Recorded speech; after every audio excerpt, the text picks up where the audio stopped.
హల్లెలూయా. మన ప్రభు అయిన యేసుక్రీస్తు నామములో మీకు శుభములు. దేవుని మహాకృప వల్ల మనం సజీవులుగా ఉన్నాం.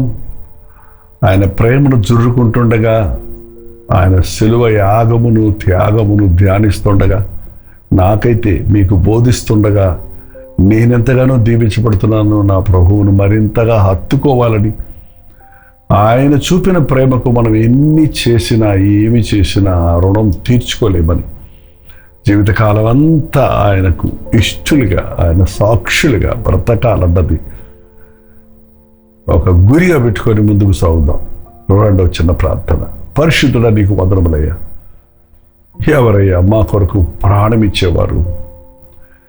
మమ్మల్ని ఇంతగా ప్రేమించి మేము పుట్టకముందే మా కొరకు సమస్తమును సిద్ధము చేసిన నీ అనాది ప్రేమ, అనంతమైన ప్రేమను బట్టి వందనములు. నీ శిలువ ధ్యానం మమ్మను మరింతగా శుద్ధీకరించినట్లు, వెరిగి నలిగిన హృదయంతో నిన్ను ఆరాధించినట్లు నీ ఆత్మకార్యములు జరగనిమ్మని క్రీస్తు నామములో అడుగుచున్నాను తండ్రి. ఆమేన్. గత వారము నుండి మనం ఆదివారం నుండి ప్రభు యొక్క జీవితాన్ని మనం గమనిస్తున్నాం. మరి యెరూషలేములో ఆయన పామ్ సండే రోజున ప్రవేశించి ఆయన ఊరేగించినట్టు గాడిద పిల్ల మీద వచ్చి తగ్గించుకొని యెరూషలేములో ఆయన ప్రవేశించి అక్కడ పరిస్థితులు చూసి వెంటనే కోప్పడకుండా, మేము ఆ రాత్రి అంతా దేవుని ఇంటిని గురించిన ఆసక్తి ఆయన్ని భక్షిస్తుండగా మరునాడు వెళ్ళి మందిరంలోనికి వెళ్ళి అక్కడ తతంగాన్ని చూసి ఆ వ్యాపారం చేస్తున్న వారు, ఆ గృహలు మార్చుకుంటున్న వారిని చూసి అవన్నీ పారద్రోసి వారిని గద్దించి, నా తండ్రిల్లు పరిశుద్ధం, నా తండ్రి ఇంటిని మీరు వ్యాపారపు గృహంగా చేశారు, నా మందిరం సమస్త జనులకు ప్రార్థనా మందిరంగా ఉండాలి, మీరు దాన్ని దొంగలకుగా చేశారు అని ఆయన ఆవేదన పడి మరలా బేతనీకి వెళ్ళటం, మరుసటి రోజు మరలా మందిరంలోనికి వెళ్ళి ఆ మందిరంలో అంతా అటు ఇటు నడుస్తూ పరిశీలన చేస్తున్నప్పుడు అక్కడ ఉన్నటువంటి పరిచయులు, అక్కడ ఉన్నటువంటి సద్దూకయులు, అక్కడ ఉన్నటువంటి హెరోదీయులు, అక్కడ ఉన్నటువంటి శాస్త్రులు ఆయన దగ్గరకు వచ్చి అడ్డదిడ్డమైన ప్రశ్నలు వేసినప్పుడు వాళ్ళకి చక్కటి సమాధానాలు ఇచ్చి సత్యాన్ని బోధించి వారి సమస్యలు తీర్చలేవో కానీ ఆ ప్రశ్నలకు మన సమస్యలు తీరినట్లుగా ఈనాటికి దేవుని మాటలు మనకెంతో ప్రయోజనకరంగా ఉన్నాయి. అలాగే బుధవారం నాడు ఆ తరువాతి రోజు ఆయన బేతనీలో ఉండిపోవటం, అక్కడ ఉన్నటువంటి ఆరాధనలు, మార్త పరిచర్య చేయటం, లాజరు భోజన పంక్తిలో కూర్చుని సాక్ష్యం ఇచ్చేవాడిగా ఉండటం, మరియా తాను విలువైన తన యొక్క దాచుకున్న అత్తరంతా తెచ్చి ఆ బుడ్డిని పగలగొట్టి ఆయన్ని ప్రతిష్ఠించడం, ఆయన్ని ఆరాధించటం చూశాం. మరి ఈరోజు ఆ తరువాతి రోజు అంటే మన లెక్క ప్రకారం గురువారం నాడు ఏం జరిగిందో చూద్దాం. మార్కు సువార్త 14వ అధ్యాయము 12వ వచనంలో, పులియని రొట్టెల పండుగ మొదటి దినమున వారు పస్కా పశువును వధించినప్పుడు ఆయన శిష్యులు, నీవు పస్కాను భుజించుటకు మేమెక్కడికి వెళ్ళి సిద్ధపరచవలనని ఆయనను కోరివి. పస్కా అనే మాట, పాస్ ఓవర్ అనే మాటను ఐగుప్తులో నుండి ఇశ్రాయేలీయులు బయటకు వచ్చినప్పుడు ఆ రాత్రి గొర్రె పిల్లను వధించి దాని రక్తమును ఎవరి ఇంటి గడపల మీద గుర్తు వేసుకుంటారో వారింటిలోనికి మరణ దూత వెళ్లకుండా వారు ఆ రాత్రి రక్షించబడి ఐగుప్తు బానిసత్వం నుండి దేవుడు వాగ్దానం చేసిన దేశంలోనికి నడిపించబడటం చూస్తున్నాం. అది ఇప్పటికీ యూదులు ఆచరిస్తున్నారు. అయితే ఈ పాస్ ఓవర్ని ప్రభు హోలీ కమ్యూనియన్గా మార్చేశాడు.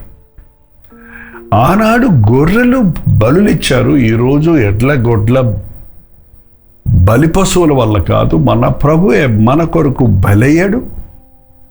తన నిర్దోషమైన నిష్కళంకమైన రక్తాన్ని చిందించాడు. అది జరిగిన రోజే ఈ గురువారం. ఎక్కడ ఒక పస్కా ఆచరిద్దామంటే పాత నిబంధనలోని చట్టాన్ని అది ఛాయగా ఉంది, అది కొట్టేయలేదు. వాటిని నెరవేరుస్తానికి వచ్చారన్న ప్రభు. ఒక మేడ, మీరు ఎదురుగుండున్న పట్టణంలోనికి వెళ్ళండి, ఒక వ్యక్తి నీళ్ల కుండ పట్టుకొని మీకు ఎదురవుతారు. మా యజమానునికి ఎక్కడ మీరు గదిని సిద్ధం చేశారు అడగండి, ఒక మేడగా చూపిస్తారని చెబితే, అది ప్రభుకి కావాలంటే గాడిద పిల్లని ఇచ్చారు, ఇక్కడ మేడగది ఇచ్చాడు. ప్రభుకి ఎప్పుడు ఏది కావాలన్నో అప్పుడు ఇస్తాడు. ప్రభువును అడిగిన వారికి కూడా ప్రభు అలాంటి అద్భుతాలు జరిగిస్తాడన్నది ఇక్కడ మనం చూడొచ్చు. ఆ మేడగది ఇప్పటికీ యెరూషలేములో ఉంది. ఆ మేడగదిలో యేసు ప్రభు ఏం చేశాడు? ఒక రొట్టె తీసుకొని దాన్ని విరచి, ఇది మీ కొరకై విరగొట్టబడిన నా శరీరము, నన్ను జ్ఞాపకము చేసుకున్నటకు దీనిని చేయుడి అని తన శిష్యులకి ఇచ్చాడు. అనేక మంది విశ్వాసులు మన మందిరాలలో వీటిని పాటిస్తున్నాం. అర్థవంతంగా నా కొరకు బలైన క్రీస్తు చీల్చబడిన బండ, నా శాపమును కొట్టివేయుటకు రక్తం చిందించిన వదకు తేబడిన గొర్రె పిల్ల వలె మౌనంగా ఉన్న క్రీస్తు నా పాపముల కొరకు రక్తం చెందించాడు. రక్త ప్రోక్షణ లేకుండా పాప క్షమాపణ జరగదు. ఆయన మరణ అతిక్రమల నిమిత్తమై గాయపరచబడ్డాడు, మన దోషములను బట్టి నలుగొట్టబడ్డాడన్న మాటలు జ్ఞాపకం చేసుకుంటూ ఈరోజు కూడా మనం ప్రభు వల్లను ఆచరిస్తూ ఉన్నాం. ఆ రాత్రి ప్రభు రొట్టె విరిచి, ఇది ఎలా విరవబడిందో నేను అలాగా మీ కొరకు విరగొట్టబడుతున్నాను, మీతో మరలా నేను ఇంకా ఈ లోకంలో ఇదే చివరి భోజనం మీతో అని చెప్పి తన శిష్యులకి ఇచ్చాడు. అప్పటికే యూదా ఇస్కరియోతు ఒప్పందం చేసుకుని వచ్చి ఏమరగనట్టు కూర్చున్నాడు. ప్రభు మనలో కూడా పాలు పంపులు పొందడానికి సిద్ధపడ్డాడు. ఎవరు ప్రభు, మీరు ఒకరిని అప్పగిస్తారని ప్రభు ముందే చెప్పాడు. నేనా నేనా నేనా అంటే, నాతో పాటు ఎవరు ఈ రొట్టెను ముంచుతారో ద్రాక్షరసంలో వారే అంటే, అది యూదా ఇస్కరియోతుని తేలింది. కానీ అతడు తప్పించి వెంటనే లేచి వెళ్ళిపోవటం జరిగింది. ఇవన్నీ మీరు కళ్ళకు కట్టినట్టుగా ఈ అధ్యాయాలంతా మనం మార్నింగ్ అనుదిన ధ్యానంలో ధ్యానించడం కుదరదు. కాబట్టి మీరు మత్తయి సువార్త 26వ అధ్యాయం, మార్కు సువార్త 14వ అధ్యాయం, లూకా సువార్త 22వ అధ్యాయం, యోహాను సువార్త 13వ అధ్యాయం గుర్తుపెట్టుకోండి. మత్తయి సువార్త 26, మార్కు 14, లూకా 22, యోహాను 13 అధ్యాయాలు మీరు చదవండి. ఆ దినమున ఏమి జరిగింది, ప్రభు అప్పగించబడిన రాత్రి జరిగిన విషయాలన్నీ కళ్ళకు కట్టినట్టుగా మనకు విజువలైజ్ అవుతాయి. అక్కడ ఎంతగా ప్రభు మన కొరకు యాగమయ్యాడు అనేది మనం గుర్తిస్తామండి. అలాగే ద్రాక్షరసము గిన్నె ఎత్తి పట్టుకొని, ఇది మీ నిమిత్తమై చిందించబడిన క్రొత్త నిబంధన రక్తం, మీరు దీనిలోని తాగునప్పుడల్లా నన్ను జ్ఞాపకము చేసుకోవాలని వారితో చెప్పాను. ఆ సాయంకాలము వారు ఆ భోజనమును, ఆ యొక్క పానమును, ఆ రొట్టెను తిని ఆ ద్రాక్షరసం తాగిన వారందరితో కలిసి, వారితో కలిసి, అందరికీ కాదండి, శిష్యులకు మాత్రమే, ప్రభు వల్ల పబ్లిక్ కాదండి, అది క్రీస్తు రక్తంలో విమోచించబడిన వారు మాత్రమే ఆచరించవలసింది. అది భయముతో వణుకుతో ప్రభువు నా కొరకు చేసిన యాగాన్ని జ్ఞాపకం చేసుకుంటూ, రక్తమిచ్చి కొనబడిన నేను ఆయన సొత్తు అన్నది గుర్తుపెట్టుకొని ఆచరించాలి. మీరు ఆచారంగా ప్రభు వలలో పాలు పంపులు పొందకండి. అలాంటి పరిస్థితుల్లో మనం దోషులుగా అవుతామని, మనం అపరాధులం అవుతామని, బలహీనులం అవుతామని వాక్యం హెచ్చరిస్తుంది. కొరింథీయులకు రాసిన మొదటి పత్రిక 11వ అధ్యాయం కూడా చదవండి. ఆ తర్వాత ప్రభు ఆ రాత్రి భోజనం చేసిన తర్వాత ఆ లూకా సువార్త 22వ అధ్యాయంలో మనం చూస్తే, ఆ తర్వాత ఆయన ఒక కీర్తన పాడి వాడుక చొప్పున ఒలీవ కొండకు వెళ్ళాడు. అసలు యేసుప్రభు అండి మనం ఏం చెయ్యాలో అది ముందే అన్నీ చేసి చూపించాడండి. మేము పస్కా ఆచరించాలా అని అంటారని, బాప్తిసం పొందాలా అని అంటారని ఆయన బాప్తిసం పొందారు, అవసరం లేదు ఆయనకి. మేము ప్రార్థన చేయాలా అంటారని ఆయన కూడా శరీరధారిగా ఉన్నప్పుడు మోకాళ్ళుని కన్నీటితో ప్రార్థించాడు, రోదనతో ప్రార్థించాడు. అన్ని విషయాల్లో ఆయన కీర్తన పాడాడు. వాళ్ళు కీర్తన పాడి వాడుక చొప్పున వారు మందిరంలోనికి వెళ్ళారు. అది మత్తయి సువార్తలో ఉంది. కీర్తన పాడింది మందిరంలోనికి కాదు, గెత్సెమని తోటకు వెళ్ళాడు. ఆయనకి ఇష్టమైన చోటు ఏంటంటే మొదటి మందిరం, రెండోది గెత్సెమని తోట. మందిరంలో ఆరాధించడానికి, గెత్సెమని తోటలో ప్రార్థించడానికి. ప్రతి క్రైస్తవుడికి ఆదివారం ఉపవాస ప్రార్థన దినం చాలా ప్రాముఖ్యమైనవాడిని. ప్రభు దినాన్ని ఘనపరచడానికి మందిరాలకు వెళ్ళాలి. అలాగే ఉపవాస ప్రార్థన కొంతమంది సాటర్డే ఉంటుంది, కొంతమంది ఫ్రైడే ఉంటుంది. Any day A special day for prayer. ప్రార్థన అంటే ఇష్టపడేవాడే నిజమైన విశ్వాసి. తండ్రితో సహవాసం చేయాలనే ఆశ ప్రభువుకు ఉండేది. ఈరోజు ప్రభుతో సహవాసం చేయాలనే ఆశ, ప్రభు ద్వారా తండ్రి చిత్తమును ఎరగాలనే ఆశ మనకు ఉండాలి. వాడికి చొప్పున అక్కడికి వెళ్ళి ఆ రాత్రి, గురువారం రాత్రి ఆయన ప్రార్థిస్తూ ఉన్నాడు. ఆయన శిష్యుల్ని వెంటబెట్టుకు వెళ్ళాడు, కొంతమందిని తీసుకెళ్ళాడు, వారిని దగ్గరగా తీసుకెళ్ళాడు. అయినా కూడా వారిని అక్కడ మెలకువకుండా ప్రార్థన చేయని చెప్పి ఆయన రాతివేత దూరం అంటే ఇంకొంచెం దూరం ఆయన వెళ్ళి ఒంటరిగా ప్రార్థించాడు. ఒంటరి ప్రార్థన మనం చేయటం చాలా అవసరం. ఆయన సిలువ కొరకు తను తాను సిద్ధపరుచుకుంటున్నాడు. ఎవరు ఇష్టపడతారండి దూషించబడటానికి, నిందించబడటానికి, అవమానించబడడానికి, హింసించబడడానికి, చంపబడడానికి? అది ఎంత కష్టము, ఎంత వేదన, ఎంత అవమానం తట్టుకోవటం అనేది చాలా కష్టం కదా. కానీ నా కోసం, నీ కోసం, మన కోసం, మన నిందంతా ఆయన మీద మోపబడింది. మన అవమానాన్ని ఆయన భరించాడు, మన శిక్షను ఆయన భరించాడు.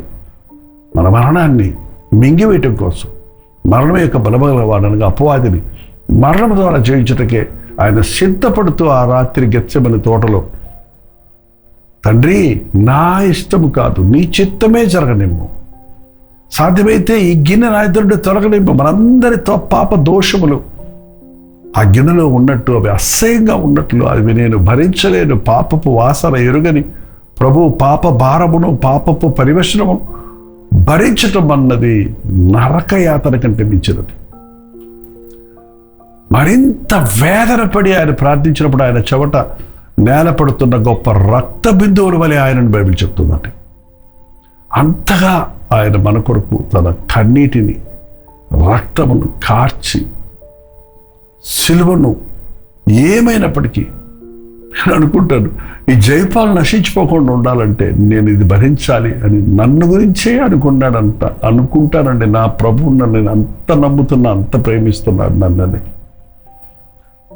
నన్నే కాదండి, నిన్ను కూడా ఆయన ఎంతో ప్రేమించాడు. నువ్వు ఎరగకముందే నిన్ను ప్రేమించిన వాడు, నువ్వు పుట్టకముందే, జగత్ పునాది వేయబడకముందే నిన్ను ఎరిగిన వాడు. ఆ ప్రేమను తలస్తేనండి ఆ పాపము జోలికి ఇక పోము.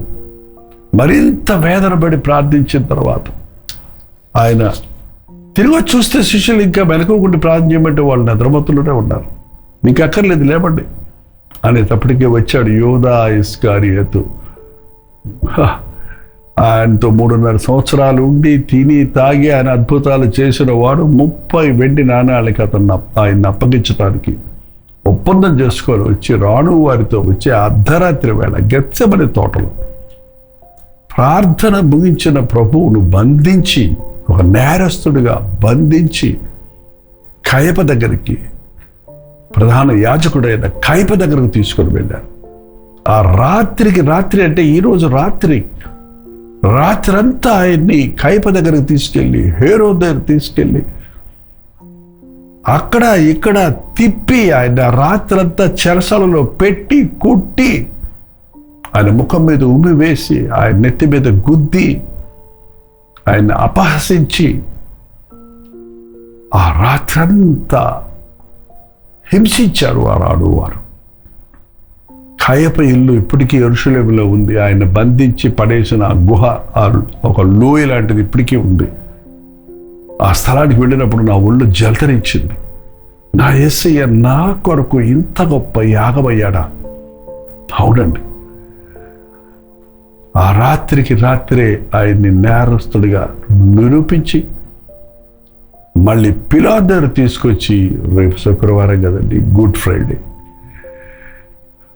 తెల్లవారుగానే ఆయన్ని బహిరంగంగా అవమానించి పిలాతు ఆయన్ని ఏ దోషము లేదంటూనే మరణశిక్షకు అప్పగించాడు. శుక్రవారం గుడ్ ఫ్రైడే రోజు ఏం జరిగిందో ప్రభు చిత్తమైతే రేపు ఉదయం ధ్యానిద్దాం. ఈ అధ్యాయాలు చదివి ఈ రాత్రి ప్రభువును, ప్రేమను, ఆయన చేసిన యాగమును ధ్యానించండి. దేవునికి సమీపస్తులుగా ఉందాం. నా యేసయ్య నన్ను ఎంత ప్రేమించాడన్నది గుర్తించి మనం కూడా ఆయన్ని మరణం వరకు ప్రేమిద్దాం. ప్రార్థన. పరిశుద్ధుడా, ప్రేమగల తండ్రి, ఎవరున్నారయ్యా, ఎక్కడున్నారయ్యా? ప్రాణమిచ్చినంతగా ప్రేమించిన వారు, శత్రువులను ప్రేమించిన వారు, బలహీనులను ప్రేమించిన వాడు, పాపులను ప్రేమించిన వాడు, నీ మరణము మా పాపానికి పరిహారం అవుతుందని, మా పాపానికి ప్రాయశ్చిత్తం కలగాలని నీవు సిలువలో యాగమైన ప్రభువా నీకు వందనములయ్యా. నీవు ఆ గెత్సెమని తోటలో ఆ రాత్రి వేదన పడి చేసిన ప్రార్థన వంటి ప్రార్థన, ఆ కన్నీటి ప్రార్థన మాకు నేర్పించిన ఆయన, మాలో ఉన్న బలహీనతల నుంచి విడిపించబడుటకు, నిన్నింకా ఎరగక తమ నాశనమును సాగిపోతున్న వారి కొరకు విజ్ఞాపన చేయుటకు, ఇంత ప్రేమ ఎరగని వారి కొరకు యేసయ్య ప్రేమిస్తున్నాడన్న విషయాన్ని చెప్పుటకు, నీ ప్రేమను అనుభవించి అందరికీ పంచుటకు మా ఒక్కొక్కరికి సహాయం చేయమని క్రీస్తు నామములో అడుగుచున్నాము తండ్రి. ఆమేన్.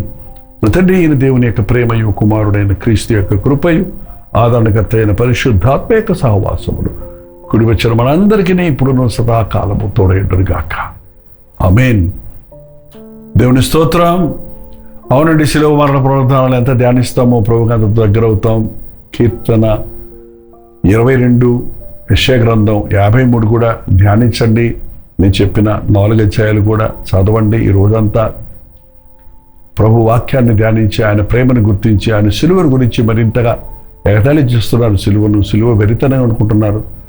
సిలువకు శత్రువులుగా బతుకుతున్న ఈ భయంకరమైన రోజుల్లో సిలువ శక్తిని మనం అనుభవించి అనేకులకు అందిద్దాం. మీ ప్రార్థనా వసతుల పారాలు 9540 నెంబర్కి ఇతర దేశాల్లో ఉంటే 910100 తెలియజేయండి. మీ నిమిత్తమే ప్రార్థిస్తున్నాం. ప్రభు చిత్తమైతే మధ్యాహ్నం 3 హెచ్చరిక, అలాగే రాత్రి 9 గంటలకు కలువరి ప్రతి దూరంలో మళ్ళీ కలుసుకుందాం. అంతవరకు దేవుని మహాకృప మీకు తోడైంది కాక. హల్లెలూయా. ముంబై పరిసర ప్రాంతాల్లో ఉన్న వారికి శుభవార్త. ప్రభు చిత్తమైతే ఏప్రిల్ 14వ తారీఖున ధారావిలోను, అలాగే ఏప్రిల్ 15వ తారీఖున గోరెగాన్లోను 2 స్థలాల్లో 2 ఈవినింగ్ గెట్ టుగెదర్స్ను ఏర్పాటు చేస్తున్నాం. హిందీలో వాక్యం వింటున్న మిమ్మల్ని, తెలుగు వారిని, తమిళ వారిని, ఇతర భాషల వారిని కూడా వాక్యం ద్వారా బలపడుతున్నటువంటి మిమ్మల్ని ముఖాముఖిగా చూడాలని, మీకోసం ప్రార్థన చేయాలని ఆశతో దేవుని సన్నిధిని మనమందరం అనుభవించి ప్రభు ఇచ్చే సందేశాలను ఆలకించడం ద్వారా, ప్రభువును స్తుతించి ఆరాధించడం ద్వారా గొప్ప ఉజ్జీవాన్ని చూడాలని ప్రార్థనిస్తున్నాం. మీరును ప్రార్థన పూర్వకంగా రండి. గమనించండి, ఏప్రిల్ 14వ తారీఖు ధారావిలో మార్నింగ్ స్టార్ స్కూల్లో సాయంత్రం 10 గంటల నుంచి సాయంత్రం 6 గంటల నుంచి 10 గంటల వరకు ఒక సెషన్. అలాగే 15వ తారీఖు బుధవారం సాయంత్రం 6 గంటల నుంచి 10 గంటల వరకు గోరెగాడ్లో మరొక గెట్ టుగెదర్ ఏర్పాటు చేస్తున్నాం. మీకు ఏది అనుకూలమో లేక 2 స్థలాలకి వచ్చి పరిపూర్ణంగా దీవించబడండి. ధారావి చిరునామా గమనించండి. Morning Star School near Sion railway station, Dharavi, Mumbai. April 14వ తారీఖు సాయంత్రం 6 గంటల నుంచి 10 గంటల వరకు. ఇంకా ఈ విషయమై వివరాలు కావాలంటే QR కోడ్ స్కాన్ చేసుకోండి, లేక ఈ నెంబర్కి మీరు కాల్ చేసి వివరాలు తెలుసుకోండి. అలాగే ఏప్రిల్ 15వ తారీఖు గోరేగాన్లో మహారాష్ట్ర విద్యా హాల్, మోతీలాల్ నగర్, గోరేగాన్ వెస్ట్, ముంబై. సాయంత్రం 6 గంటల నుంచి 10 గంటల వరకు మాత్రమే రండి. ముఖాముఖిగా మీరు చూడటానికి, మీకోసం ప్రార్థించడానికి అవకాశాన్ని కలుగజేయండి. ఈ 2 రోజుల గెట్ టుగెదర్లు ఏర్పాటు చేస్తున్నాం. ఈ విషయాలు గుర్తుపెట్టుకోండి. రండి, మీ స్నేహితుల్ని, బంధువుల్ని అందరినీ ఆహ్వానించండి. అత్యధికమైన దీవెనలు పొందండి. తప్పకొస్తారు కదా.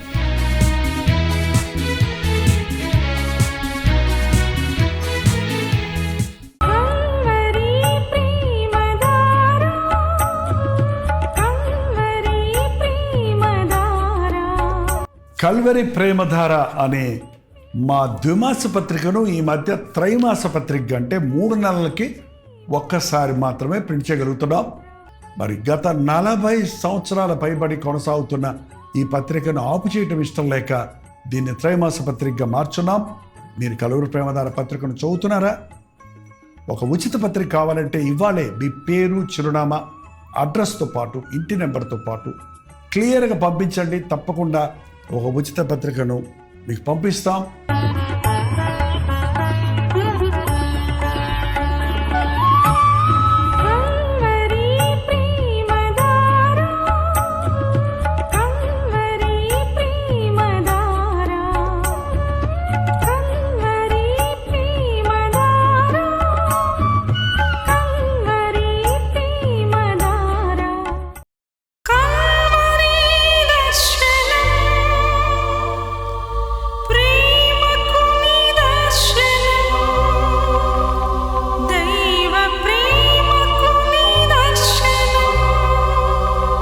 తెలుగు, తమిళ, హిందీ, మలయాళం, బెంగాలీ, ఒరియా అనే 6 భాషల్లో టెలివిజన్ ప్రోగ్రామ్స్ కొనసాగుతూనే ఉన్నాయి.